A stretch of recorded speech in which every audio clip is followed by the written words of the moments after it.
വേനൽക്കാലത്ത് അമിതമായിട്ട് ചൂട് കൂടിയിരിക്കുന്ന സമയങ്ങളിൽ നമ്മൾ മാക്സിമം പുറത്തു പോകുന്നത് അവോയ്ഡ് ചെയ്യേണ്ടതാണ്. 11 മണി മുതൽ 3 മണി വരെ നമ്മുടെ ചൂട് വളരെയധികം കൂടുതലായിരിക്കും.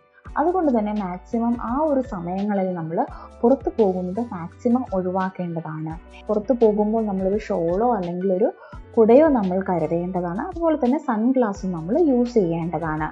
പുറത്ത് പോകുമ്പോൾ നമ്മൾ ഒരു കുപ്പി വെള്ളം നമ്മുടെ ഒപ്പം കരുതേണ്ടതാണ്.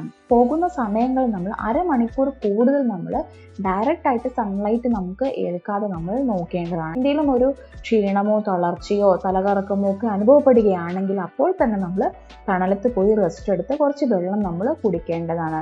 വെള്ളം കുടിക്കുമ്പോൾ നമ്മൾ ഈ സോഫ്റ്റ് ഡ്രിങ്ക്സും കോള അങ്ങനത്തെ ഐറ്റംസ് ഒന്നും കുടിക്കാതെ പ്രത്യേകം ശ്രദ്ധിക്കേണ്ടതാണ്. ഇളം നിറത്തിലുള്ളതും വളരെ അയഞ്ഞതുമായിട്ടുള്ള കോട്ടൺ വസ്ത്രങ്ങളാണ് നമ്മൾ യൂസ് ചെയ്യേണ്ടത്. വേനൽക്കാലത്ത് നമ്മൾ ഭക്ഷണം കഴിക്കുമ്പോൾ എപ്പോഴും വളരെ ലഘുവായിട്ടുള്ള ഭക്ഷണമാണ് നമ്മൾ കഴിക്കേണ്ടത്.